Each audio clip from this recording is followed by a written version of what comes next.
Welcome to On the Money Line, a podcast by MMA Play 365. I'm Newsome and I'm here for UFC Vegas 66, which is going to be the final UFC event of 2022. It's gone really fast, the year's gone quick, but it's been a good year as well with a ton of profit, a ton of underdogs, and I'll probably do some sort of recap, between the final, obviously, event this weekend and the new year. Obviously, the UFC doesn't start till mid-January again, so we've got plenty of time. So yeah, I'll probably sort that out. But before we get into the breakdowns, as always, just very quickly, there is going to be a Base AI recap from our UFC prediction software from last weekend's event at UFC 282. Again, Base AI did a really good job last weekend, considering that there was a finish in every single fight up until the last two, and then there was two controversial decisions as well. Base AI hit 73% across the straight pick prediction accuracy, but also did a good job with some of the methods of victory and the rounds and method of victory as well. So if you are interested in the AI, the algorithms, the predictions from our AI, Base AI, then make sure you check that out. That'll be in the YouTube specific Base AI playlist on our YouTube channel at youtube.com/MMA Play 365. So now moving straight into the breakdowns, the analysis to predictions, because that's why you're all here. We've got UFC Vegas 66 at the Apex, and it's headlined by a fight in the middleweight division between Cannonier and Sean Strickland. And this is a really good fight. I think it's really well matched. I think even though the fight's more than likely going to be won and lost on the feet, there's a good clash of styles in regards to the striking. Both fighters have got 5-round experience as well. Both fighters have fought the top of the division. Cannonier fought Israel Adesanya for the title last time out. Sean Strickland fought the now UFC middleweight champion Alex Pereira last time out. So again, I think it's a really well-matched fight, and I think it's going to be a fun fight to watch as well. Now, the one concerning thing for me for Sean Strickland is I bet Sean Strickland last time out against Alex Pereira. I thought that he was going to have a real good MMA style against him, good volume. I think he might have been able to mix in some wrestling as well. And we've seen that Alex Pereira's grappling is still absolutely a work in progress. But Sean Strickland didn't take advantage of any of that. In fact, he stood pretty much feet parallel, straight in front of Alex Pereira, just soaking up shots, limited movement, minimal movement, and I thought that's something that he might get away a little bit against Alex Pereira, considering who he is, but he didn't. He just has this, it seems, and I don't mean this in a bad way, but this arrogant style of fighting is in regards to it's his way or no way, and I feel standing right in front of Alex Pereira was a bad idea, and if he's going to do that against Pereira, I think he's going to do that against Cannonier, because although Cannonier isn't as technical as Alex Pereira, Cannonier still hits hard, and I think Sean Strickland again will want to try and soak that up and fire his volume back at Cannonier. But something that Alex Pereira did really well against Strickland, he was constantly switching stances, he was firing low kicks, he was making Strickland think about the attacks at all levels, whether that be kicks to the legs, to the body, strikes to the body, punches to the head, and then of course he caught him with the big overhand that ultimately led to the beginning of the end that really dropped Strickland and hurt him badly. And I think that not only is that a blueprint for Cannonier to use what Alex Pereira did last time, but it's actually a very similar way that as Cannonier strikes as well. Cannonier does like to switch stances. He likes to fire hard low kicks from both sides. He's very comfortable from an orthodox, conventional and southpaw stance. And again, he just packs so much power and explosivity. So I actually think where Alex Pereira was actually breaking Strickland down little bit by little bit, I think Cannonier could actually just completely run through Strickland. Again, if Strickland just presents himself in the way he presented himself against Alex Pereira, I think from a wrestling and grappling perspective, Strickland again, he might try to go for takedowns, and it might not be the worst idea, but the thing is, we've seen Cannonier's takedown defense, it's very good, his get-up game's very good, so I think that if anyone's going to try and wrestle here, it's more likely to be Strickland. I think Cannonier's defensive wrestling is good enough to nullify Strickland's offensive wrestling, and that's why I think that the fight is going to be won and lost on the feet. You look at volume, Strickland, I do expect Strickland to have a volume advantage should this fight go long, should it go late, should it go into the championship rounds. However, you look at Cannonier, he landed 90 strikes against Israel Adesanya over 5 rounds. Israel Adesanya notoriously great movement, great speed, footwork, slides in and out really well, good fight IQ. And even though Adesanya lost against Pereira, he was still beating him up until that late knockout. So the fact that Cannonier managed to land 90 strikes on Israel Adesanya is relatively impressive. From Strickland's perspective, he's absorbed a lot of strikes from previous opponents. Like I say, over 100 strikes absorbed from a Jack Manson, who's not really known for his volume. So although I do think this is a close fight, I think it's a close fight with a stylistic edge towards Jared Cannonier based on what we've seen from Strickland last time out, and the fact that Cannonier can replicate and does replicate in his fights some of the style preferences that Alex Pereira chose to use against Strickland last time out. So for those reasons, I'm picking Jared Cannonier to win this fight. And in the next fight, in the co-main event, this is a really good fight, and I think it's one of the sleeper fights on the card. Not many people are talking about this fight, at least not up until fight week. We'll see what happens this week, but we've got Arman Tsarukyan versus Damir Ismagulov. Both of these fighters have been the type of fighter that's like minus 200, minus 300, minus 400 up and against the opponents that they fought up until this stage and up until they fought each other. And now, obviously, the lines are much closer. Arman Tsarukyan is just short of a minus 200 favourite, though. And I kind of do agree with that betting line because I do actually have some concerns with Ismagulov now. I bet Ismagulov last time out against Guram Kutateladze. And although I do think that Ismagulov did actually win that fight, I think he just edged it and just did enough. Man, Kutateladze was game in that fight, and he was a good all-round type of fighter. He made the fight really close. Obviously, the minus 162 or 163 betting line or whatever it was that I got on Ismagulov at the time was not covered at all. The fight should have, the line should have been much closer given how the fight played out. And I think that Kutateladze, although he's a dog, although he is a really good fighter wherever the fight goes, I think Arman Tsarukyan's a level above where Kutateladze is at in every aspect of MMA, so the striking, the wrestling, the grappling, and I think that if Kutateladze made that fight really close with Ismagulov, then Tsarukyan's likely to make that fight close as well. Now, Tsarukyan coming off a loss against Matthews Gamrot, a fight that a lot of people thought Tsarukyan won. Again, I disagree. I watched that back and I do think that it was ultra close. But again, when you're looking at the small 1% margins, edges, I do think Gamrot edged it. But, back to this fight, I think Tsarukyan is, from a striking perspective, going to be able to match Ismagulov, and that's where Ismagulov really pulls away in his fights. And again, that's why he couldn't pull away with Kutateladze, because Kutateladze was matching Ismagulov striking. So I think that Tsarukyan's going to be able to match it at least. And then when it comes to the wrestling and grappling, listen, Ismagulov's got decent takedown defense, and he's got not a bad get-up game as well.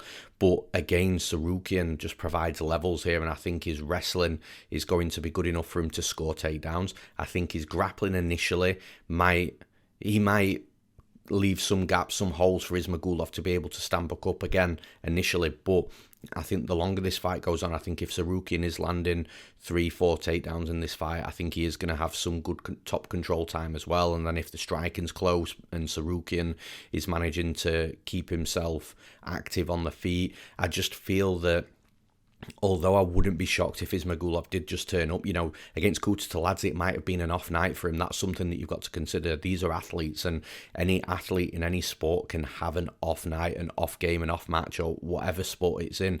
So I do feel that Ismagulov might have just had an off night against Kutateladze and not shown the best and what he's capable of. However, I still think that Tsarukyan is going to be a very tough fighter for Ismagulov to beat, because Ismagulov's just got one way to beat him in regards to the striking, whereas Tsarukyan, if it's not quite working out for the striking, he can start looking to his wrestling, get some topside control from a grappling BJJ perspective. I just feel that Tsarukyan's got a number of ways to win this fight more than what Ismagulov has, and he should be able to keep it very competitive in the path to victory that Ismagulov has as well. So for those reasons, I'm picking Arman Tsarukyan to win this fight. And in the next fight, this should be a wild one actually. We've got Amir Albazi versus the newcomer Alessandro Costa.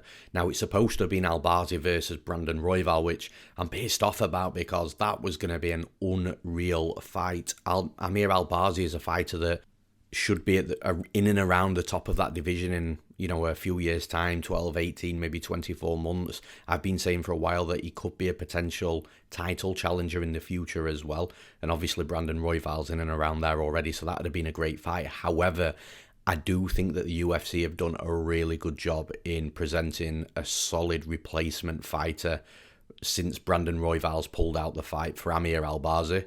And for those of you that don't know too much about Alessandro Costa, he's one of these, I feel like it's a new era, new age Brazilian type of fighter. There's a lot of these types of fighters coming through, and it's these small but big built explosive Brazilians that just seem to be good everywhere, that hit hard. They've got a dangerous grappling game, decent wrestling. Fighters that I think are very similar to Alessandro Costa in regards to this style that I'm talking about are your Joe Anderson Britos, are your Daniel Willie Cat Santos's, Alan Nascimento is another okay example here as well.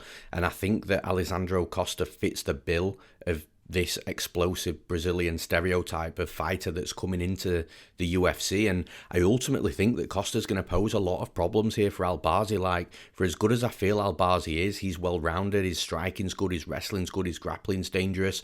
Alessandro Costa's got, well, for a start, he's got a brick of a right hand, knockout power, has done it multiple times. Then his wrestling seems to be well-timed from an entry perspective. He shoots in well, blast double legs. He's got a decent top game. He's got a lot of submission wins as well. He's a BJJ black belt, so he's just a nightmare wherever the fight goes. Now, with Albazi, I think that Albazi's going to present issues for Costa for sure. Albazi's been in the UFC. I feel like he's fought the better level of competition. And Albazi, again, like I say, he's very well-rounded and he's good wherever the fight goes, but I do have some concerns. Albazi slowed down dramatically in that fight against Zhalgas Zhumagulov. Zhumagulov, a fighter that did push Albazi to the limits from a striking perspective, made it close, made it tough for Albazi. And I think when you look at a fighter like Alessandro Costa, and also just quickly bear in mind Zhumagulov took a round from Albazi in that fight as well, I think that Alessandro Costa's a better fighter than somebody like Zhalgas Zhumagulov. I think, again, that's not disrespectful to Zhalgas. I think if Costa and Zhalgas fought, I think it'd be a very close fight that Costa would edge. So I feel like this fight is going to be very, very close. I feel that Costa's got some upside. The fact that he hits really hard, if he gets Albazi's respect early on, it could really make Albazi a little bit hesitant. But I think Albazi's going to have some real good moments in this fight as well with the takedowns. I think if Costa's got any flaw or any hole in his game, is he might spend a little bit too long on his back than what you'd like to see. But overall, I'm actually taking a flyer here on the newcomer because I feel that, again, these explosive Brazilians are really presenting a lot of problems. I mean, look at Brito that just knocked out Fili. Look at Alan Nascimento that beat Jake Hadley. Look at Daniel Willicat Santos that just won as an underdog as well. Like, these explosive Brazilians are game to fight. And listen, I just think this is going to be a razor close fight. I think that both fighters are going to have some really good moments. I think they're going to have some tough moments. But when you're looking at slight edges, slight upsides, I like the right hand of Costa. I like the fact that he's a good grappler. It might be able to nullify well where Albazi is best, in my opinion. Again, I just think it's close. I think it's a well-matched fight. I think win or lose, Alessandro Costa's going to go on to do some really good things in the UFC as well. It's just we haven't seen that performance from him yet, but I think we see it on Saturday night. For those reasons, I'm picking Alessandro Costa to win this fight. And in the next fight, this should be a fun fight. We've got Alex Bruce Leroy Caceres versus Julian Erosa. And I think that this is a good fight for Erosa, if I'm being honest. I think that Erosa's turned a real corner in the UFC as well. He's now on a 3-fight win streak, whereas, you look at a couple of years ago, he was in and out of the UFC. He was always that fighter that was the big underdog that was never quite cut out to be a UFC fighter, UFC caliber fighter. And now look at Erosa. He's absolutely flying in the UFC. The Steven Peterson split decision was a little bit hit and miss, but listen, it was, an absolute insane fight to watch. If you haven't watched that fight, go back and watch it. But I think that the win against Hakeem Dawodu, I think the finish of Charles Jourdain are two really solid wins. And Alex Caceres has turned a little bit of a corner himself as well, but I just don't feel like he's beaten the level of competition that Julian Erosa has beaten. I think Caceres is able to take advantage of opportunistic moments, like the finish of Sung Woo Choi. And I just feel like Caceres is still probably going to have issues against any fighter that's going to be in his face, press him, make the fight ugly, gritty, dirty, will take his shots to fire 2 or 3 back themselves. And I kind of feel like that fits the bill for Julian Erosa. I think Julian Erosa is going to be on a massive high. He's on form. He's going to be confident as hell coming into this fight. I definitely don't think he's going to back down from anything that Caceres offers. Therefore, he's going to be in that face and make the fight the way Caceres likes not to fight or prefers not to fight. And again, I just feel that the aggression, the pressure, and the style of Erosa is going to cause problems for Caceres. So for those reasons, I'm picking Julian Erosa to win this fight. And in the next fight, we've got another interesting fight here as well. We've got Drew Dober versus Bobby Green. And again, I think it's really well matched. I think Bobby Green's going to present some problems for Dober in regards to movement, his unorthodox approach to his fights, the volume as well. I think Dober's going to have to really take some time to get reads in this fight and settle into the fight. Don't rush to try and start going to work early, because I think he'll really start falling behind at that point. And I think Bobby Green could potentially start looking to frustrate Dober in those moments as well. I think Dober's got to come into this fight with a fresh mind and just think, right, I'm going to take 60 seconds, 90 seconds, 2 minutes, whatever it is, to get my reads, to see what Green's got to offer. And I think if he does that, Dober will then settle into the fight. A little like the Michael Johnson and Mark Diakiese fight, a couple of weeks ago. I think Diakiese started unbelievably well, and I just feel that once Johnson settled into the fight, he became more comfortable and he was able to grow into the fight. And I think that Dober could take that similar approach here. I think Bobby Green's going to be a little bit weird for Dober early on, but I think Dober is a better quality striker. His technical striking's better. I think he's got more power, he's got more athleticism, and I just feel that from a striking standpoint, Dober's the better fighter. Listen, if this fight hits the mat, I think Dober's wrestling's good enough to deal with Bobby Green's offensive wrestling. I think his jiu-jitsu is good enough to be able to get back to the feet again if Bobby Green's shooting takedowns. And the reason I say that is just because I'd expect a wrestling approach from Bobby Green more than what I would Drew Dober. Ultimately, I think the fight is going to be won and lost on their feet. And again, I feel like Dober's speed, his movement, his technical striking ability is just cleaner, crisp, and more sound than what Bobby Green's got to offer. Again, it's not light and day between Bobby Green's striking. I just feel that Bobby Green's unorthodox approach against a clean and technical striker like Dober is only going to work for so long before that clean and technical approach really does start to take over. So for those reasons, I'm picking Drew Dober to win this fight. And in the next fight, we've got Cody Brundage versus Michal Oleksiejczuk. And listen, I hate to break fights down in this manner, but I just don't see what Cody Brundage is going to have to offer Oleksiejczuk that A, he hasn't dealt with before, that he hasn't seen and beaten before. And I just feel that Oleksiejczuk, again, has beaten that better level of competition from a stylistic perspective, where Brundage is probably going to have advantages here, or where he probably thinks he's going to have advantages, is in that wrestling and grappling. Offensively wrestling, there might be some slight advantages there, but Michal Oleksiejczuk's anti-wrestling, his defensive wrestling has got much better, much more improved over the last few years. And I think that Brundage is going to be shooting for the takedowns that he's not going to be able to get. I think it's probably going to discourage him and force him to stand up on the feet. And this is where Oleksiejczuk, I think, is just going to absolutely tear him apart. His boxing is crisp. He'll rip to the body, to the head. He'll mix it up, so when he's going to the body, the hands drop, he'll go to the head, the hands go up, he'll mix back to the body again. He's just a really educated striker, good combinations, good power, good cardio, won't rush things, and although he does have power and you see it, he also has that, I'll tear you apart and break you down step by step before I finish you. And again, when you're looking at the kicks, he'll fire kicks, not too many, but they will be there. And again, I think Brundage's path to victory here, try and take Oleksiejczuk down and keep him down, but I've just got a feeling that's going to be a big problem. And also Oleksiejczuk does a good job against wrestlers where they're looking to enter into a takedown and shoot into a takedown, and Oleksiejczuk will just fire uppercuts and little shots on their way into the takedown just to halt them, stop that pressure, and then put them on the back foot and start ripping combinations together. And I feel like it's going to be that type of game plan. You can never say never in this game. These are professional fighters in the UFC wearing 4-ounce gloves, but from a breakdown, analysis, prediction perspective, I really can't look past Oleksiejczuk here. So for those reasons, I'm picking Michal Oleksiejczuk to win this fight. In the next fight, we've got Cheyanne Vlismas versus Cory McKenna.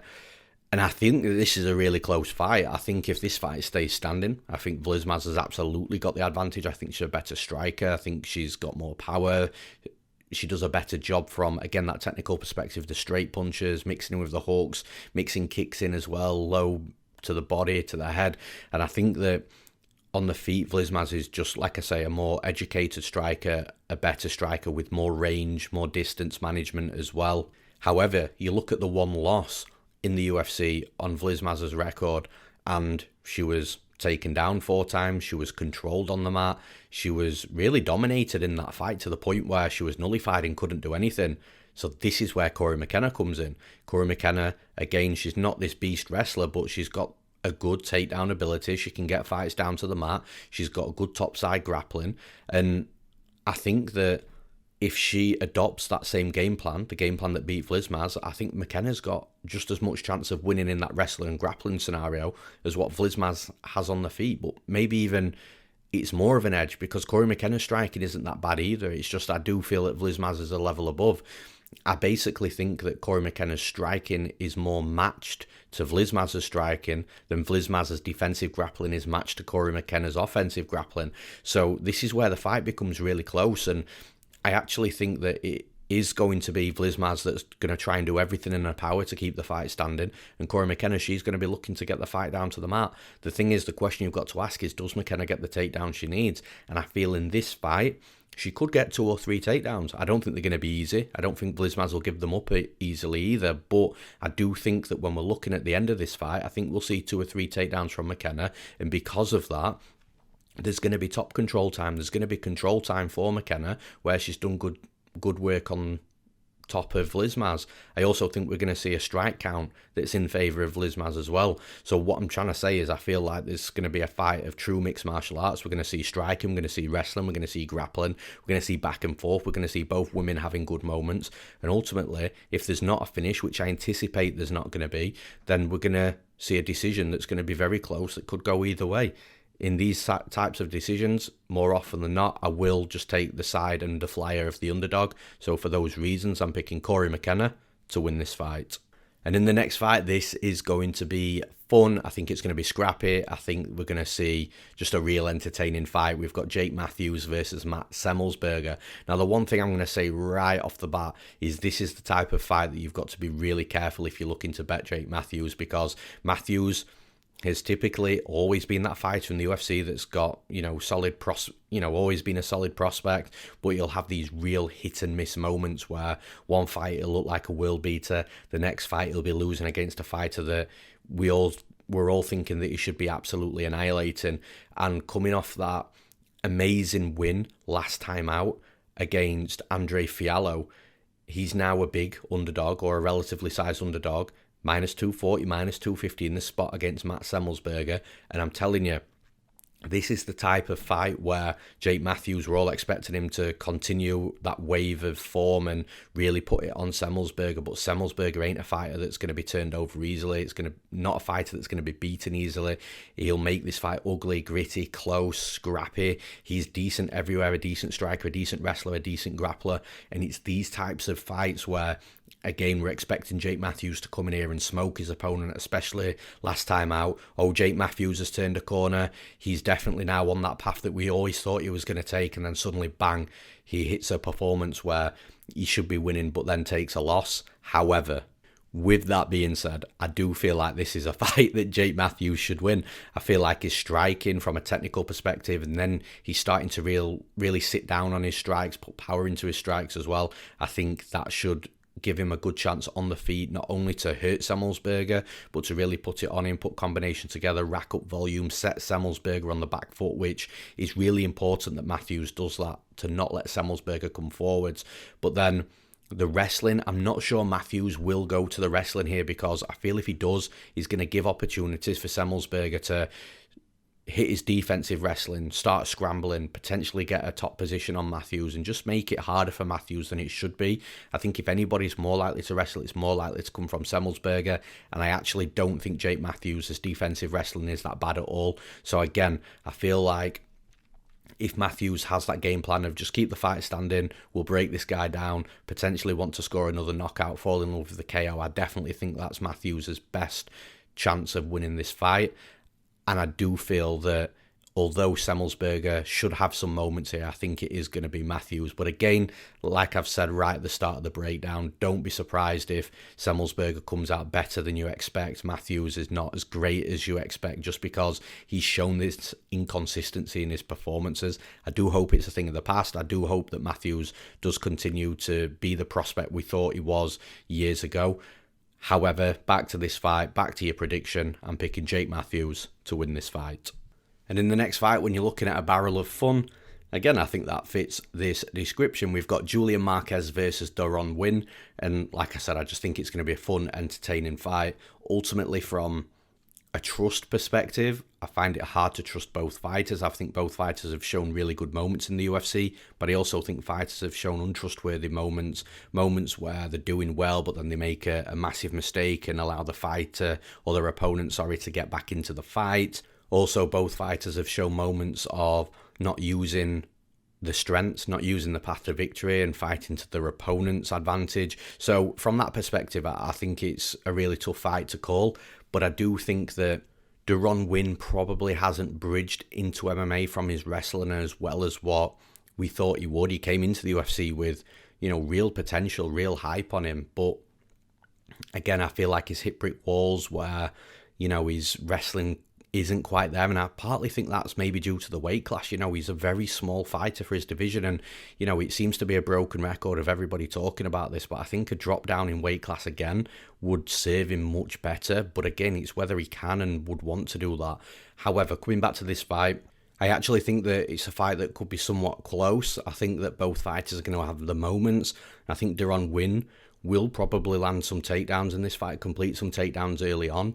I think Marquez is definitely susceptible to being taken down. However, I think the problem will then come from Deron winning, keeping Marquez down, who should be bigger, who should be stronger, who doesn't generally do a bad job of getting back up to his feet. He's not a BJJ phenom, but again, like I say, very good.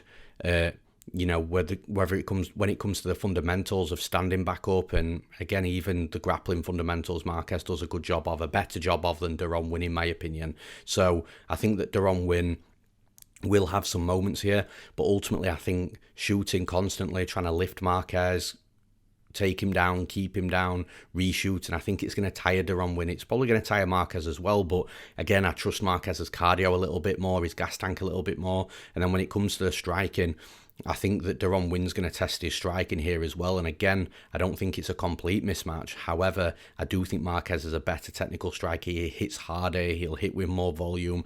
I think he's more likely to walk through Deron Winn's shots than Winn is walking through Marquez's shots. In fact, I don't think that happens at all. So I do think the longer the fight goes, the more it's going to favour Marquez. Deron Winn's going to have his moments early on, but I think Marquez's power, I think his pressure, his aggression, and especially bringing that on later, the longer the fight goes on, is going to cause Winn some big problems in this fight, problems that I don't see him overcoming. Like I've already said, Winn's path to victory for me is the takedowns, keeping Marquez down, and the keeping Marquez down I think is going to be the biggest problem of them all. And again, I don't think Deron Winn's going to be able to constantly hit those takedowns throughout the fight just because of that gas tank and cardio perspective, and he's going to be a little bit discouraged if Marquez is going to continually get back up to his feet. So with all things put together, I'm picking Julian Marquez to win this fight. And in the next fight, again, this is one of the best fights on the entire card. I'm not sure why it's so low down. We've got Nurmagomedov versus Saidyokub Kakhramonov. Now, this fight is super interesting because both guys are legitimately skilled.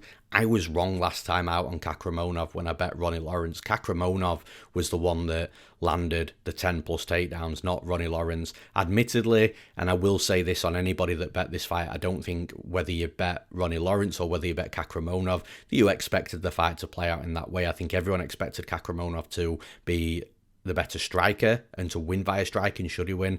And I do think that Ronnie Lawrence was expected to be the one relentlessly shooting takedowns.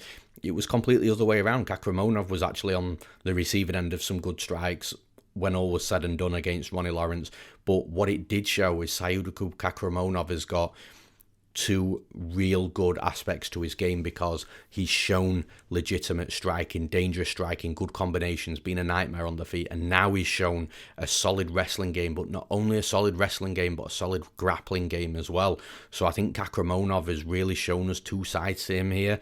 I don't know which side we're going to get against Said Nurmagomedov.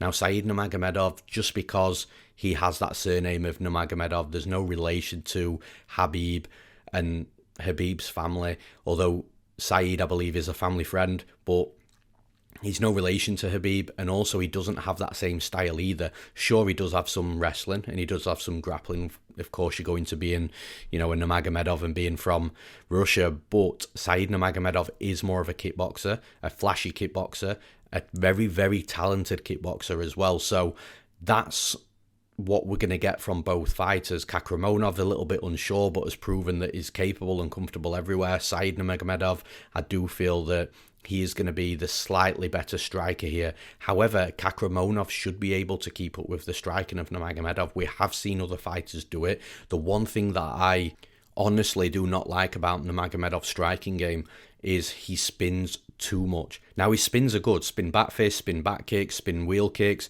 He spins a lot. And like I said, you get away with it when you're someone like Said Nurmagomedov because he's so fast. And the only way that spin attacks work is when they're quick. If they're not quick, they won't work. So from a positive side, Said Nurmagomedov is super fast with his strike, so the speed helps the spins. However, he just does it too much to the point where his opponents are starting to telegraph it. They are starting to see it coming. And we've seen in numerous fights that opponents have rushed in to clinch up with Nurmagomedov once he's in the middle of a spin or once he's looking to set up a spin to get a hold of him whilst the back's turned to the opponent, and that is when they can start getting a hold of Nurmagomedov, making the fight a little bit closer than what it should be. And I feel that that's just the style of Nurmagomedov. I don't think it's going to change. And with Kakhramonov, I think he's going to be able to take advantage of that. He's a good enough fighter. He's a better fighter than some of the other fighters that have been taking advantage of the spin attacks from Nurmagomedov. So I anticipate Kakhramonov doing that as well. And this is where I start to lean towards Kakhramonov. Listen, this is an amazing fight. Like, it's going to be close. Nurmagomedov is absolutely going to have moments here. It could be a fight where we see a split decision at the end, having no idea which way the fight is going to be scored. But from an analysis perspective, I think Kakhramonov can take advantage of the spins from Nurmagomedov. I think Kakhramonov might be able to keep up with the striking from a technical perspective.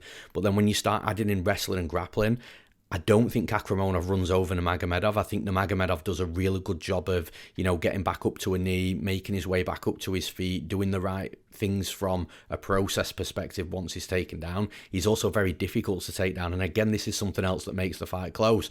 However, you're looking at the 1% edges, the 1% margins, and I just feel that they might slightly just move over to Saidyokub, Kakhramonov. I think Kakhramonov might just have the slight more success in this fight, but again, it could be one of those fights, and considering, the judges are fucking idiots, and we've seen that constantly over the last few years, especially on the last event last weekend. If it goes to decision, who knows which way and how they're going to see it. But from a prediction breakdown pick perspective, I'm picking Saidyokub Kakhramonov to win this fight. And in the next fight, we've got the fun prospect of Maheshate back versus Rafa Garcia. Now, last time I bet Maheshate as an underdog against a different Garcia, Steve Garcia, but again, a very different Garcia. I think that Steve Garcia, although he's actually proven to be a pretty decent fighter and is looking okay now, I think Maheshate did a good job dispatching of him. However, with Rafa Garcia, you get a slightly different problem, and this is where I think that we're going to see exactly where Maheshate is back. Listen, Maheshate might come out here and just smoke Garcia, and now we're all talking about Maheshate, about, his ceiling, his future. But unfortunately, I think until we see this fight, we just won't know. And the reason why is Rafa Garcia is a good fighter everywhere. It's a little bit like what I spoke about last week, with Jared Gordon and Paddy Pimblett, yeah? So Rafa Garcia's got that good wrestling, he's got that good cardio, he's got that good striking, he's a decent grappler as well. He's good both offensively and defensively, moving forwards, moving backwards. He doesn't mind being in a firefight. So He's also got good durability. So this is the type of fighter that is a real test for these prospects. Now, Maheshate, again, we've seen limited grappling and wrestling from him, but he does look okay. His striking looks sharp. He looks fast. He looks like he's got some power. But what happens if Garcia just gets close to Maheshate, ties up with him, clinches up with him, makes it ugly, drags him down? Maheshate stands back up, but Garcia keeps the body lock, takes him down again, starts to work his grappling. There's a lot of questions to be asked in this fight, and that's ultimately the reason. Like I said, I love Maheshate. I cashed him as an underdog last time out, took a flyer on him considering his opponent and the limited work that I'd seen from Maheshate. But ultimately, I think this is the test to see where Maheshate is and what we've got in Maheshate as a fighter moving forwards. And like I've already said, unfortunately, until we see this fight, we won't know. And for that reason, I am picking Rafa Garcia to win this fight. And in the next fight, this is interesting from a stylistic perspective. We've got Bryan Battle versus Rinat Fakhretdinov. Now, Rinat Fakhretdinov, although he's got power in his hands, we've seen him one-bomb fighters and knock them out. He is more of a wrestler. He does seem to prefer that style. We saw it against Mihalidis in his UFC debut. And Fakhretdinov, although I thought he might have had a striking advantage in that fight, he just wanted nothing to do with the striking. He wanted to wrestle, he wanted to grapple, and for me, that shows where his comfort is. Bryan Battle is a good all-round type of fighter. Defensively, okay wrestling, defensively, okay grappling, but he does prefer to strike. That's where Bryan Battle's preference is. You know, we saw last time out, he's got brutal power now in this division. He's also got good volume. The cardio in this division, I feel, still needs to be tested. You know, we've not seen him really work for 15 minutes and how he looks after that 15 minutes. But again, it's going to be questions that are going to be answered in this fight. Now, I feel like it is a fight of two styles. I think Bryan Battle's absolutely going to be the better striker. I think Fakhretdinov's going to be the better wrestler. I feel that there's not a bigger gap in skill in either of those. I think Bryan Battle's just as good of a better striker than Fakhretdinov. He's just as good as a better wrestler. I think even if Bryan Battle continuously stands back up to his feet from the takedowns, Fakhretdinov's shown that he's got the cardio to continue that over 3 rounds. And ultimately, when one style is going to look slightly better than the other, I do think that Fakhretdinov later in this fight is going to look better. I think it's going to be one of those where Bryan Battle early in the fight is looking great from his striking perspective.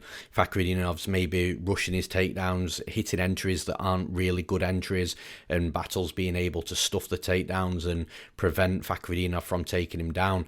However, I do feel that Fakhretdinov's going to make those in-cage adjustments and change things down the stretch a little bit, and when Bryan Battle starts slowing down and doesn't become as effective with his striking, that's when Fakhretdinov's going to be able to get his wrestling going. And I think it's going to be one of them where Fakhretdinov maybe drops the first round, but really picks it up the longer the fight goes on. I think it could be a close fight. Battle's definitely going to have his moments. He ain't going to get run over here by Fakhretdinov. But when all is said and done, and we're looking at a winner of this fight, I just feel that Fakhretdinov's style is slightly more dominant than the style of Bryan Battle. So for those reasons, I'm picking Rinat Fakhretdinov to win this fight. And in the next fight, again, I don't understand why this is the second fight on the card. I really don't. We've got David Dvorak versus Manel Kape. Now, I wanted to like David Dvorak a lot more than I do in this fight. Now, again, this is nothing against Manel Kape. You know I've picked against Manel Kape, I think, in every single breakdown I've ever done of him, but that's not. I'm not saying anything bad about his fighting capabilities or his skill set. I do think he's one of the best fighters in the division, for sure. But I just feel that he's had some really stylistically tough fights. However, here, I think he's got a really good opponent in front of him, but an opponent where Kape does have the stylistic advantage, which is where now that I'm picking Kape, and this is just the fight that I was waiting for to pick Manel Kape to win a fight. And like I said, David Dvorak is a really good fighter. He's well-rounded. He's got good striking, good aggression, good pressure, puts combinations together, will mix things up well between his combinations with his hands and his kicks, his low kicks. He's also got a decent wrestling game. He's also got good grappling as well. We've seen everything from David Dvorak in his career, inside the UFC, outside of the UFC. So, you know, we know what type of fighter he is. Manel Cap, the same thing. We've seen everything from Cap. So this is what makes it a more comfortable prediction, in my opinion. Now, David Dvorak's definitely going to have some moments here. Like, Manel Cap doesn't have, a can in front of him. He doesn't have a fighter that's going to roll over in front of him. He's got a tough-ass fighter in front of him that's going to stand there, that's going to take what he's got, that's going to fire back. But when you're looking at those types of fights, you're looking at which fighter can break the other one down, which fighter's going to have the slight edges, and you feel that Cap's going to be the one that's going to be slightly breaking him down with his speed, with his movement, with his shot selection, the combinations. I do think that although it's possible we see some wrestling and grappling here, it's a fight that is going to be won and lost on the feet, and I think Cap's just a better striker. And that's all it is. I think Dvorak's a better complete mixed martial artist, but I feel that Cap's defensive work that he does with his wrestling and grappling is good. He's just fought much better wrestlers and grapplers previously. I think the defensive work that Cap does from a wrestling and grappling perspective should be enough to prevent the offensive work from Dvorak really taking over. That's going to create a fight that's going to be won and lost on the feet. I do think Cap's going to land more volume. I think he's going to hit a little bit harder. I think he's going to be, again, I think the speed advantage is going to be a real thing in this fight as well. And when you're mixing all of those things together, it's tough to pick against Cap in that spot for obvious reasons. So for those reasons, I'm picking Manel Cap to win this fight. And in the next fight, the last fight of the breakdown of the podcast, we've got Sergey Morozov versus Journey Newson. I think this is a good fight for Sergey Morozov. I think for as long as the fight's standing, Journey Newson's going to have opportunities. He's got chances. He hits hard. He's got good speed, good movement, good combinations. But I do think that Morozov is the much better mixed martial artist here. For a start, I'm not even convinced that Newson's going to have a striking advantage, but what I am convinced of is Newson will have opportunities. I think Morozov's got the striking advantage. I think when we're looking at the wrestling, we saw last time out with Morozov, his wrestling is solid, his topside grappling solid. He's going to be a really difficult fighter, I feel, to beat for a lot of fighters. I'm not sure whether he makes that top three, becomes a title challenger or anything like that, but I definitely think he's one of the best fighters in the division. And like I say, for Morozov, I feel that his path to victory here, I don't think he's going to make the mistake he made last time out against Piver. I think that Morozov's going to come in here. I think he is going to utilise his wrestling earlier. His grappling, I think his ground and pound solid. I think his submission game solid. I think that his cardio is good as well. I think the real advantage here for Morozov is with the wrestling and grappling. But if that doesn't happen, I think he's got advantages on the feet as well. I don't think the advantages are as great as what they are in the wrestling and grappling. And also, I don't think Journey Newson's going to have much or provide much danger wrestling and grappling in him than what he's going to provide if he's on the feet and allowed to strike. Like I said, Journey Newson's path to victory here is striking. Should it be a legitimate path to victory? And I think even though Morozov is the better striker, he's just going to allow Newson to have good moments on the feet, should it stay on the feet. But like I said, I think Morozov's going to mix things up. I think the wrestling grappling is going to be a big difference in this fight. For those reasons, I'm picking Sergey Morozov to win this fight. That's all for this episode of On the Moneyline for UFC Vegas 66.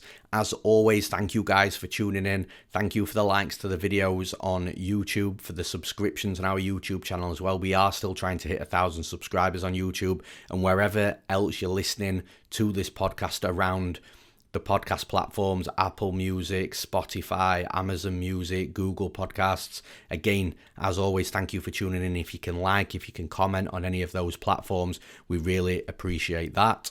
But also, that's it for UFC events, for the breakdowns, the predictions, the analysis for 2022. It's been a great year, a long year, a profitable year, more importantly. Again, one of the best years that I've had personally gambling, and I've been doing this for over 7 years now. So again, just a great year, one that I'm really happy with. A lot of underdogs, a lot of money won. And again, thank you guys for tuning in. Thank you for the support throughout 2022 and the years previous as well. It's always appreciated. It always will be. And from myself and all the team at MMA Play 365, we wish you a Merry Christmas and a Happy New Year.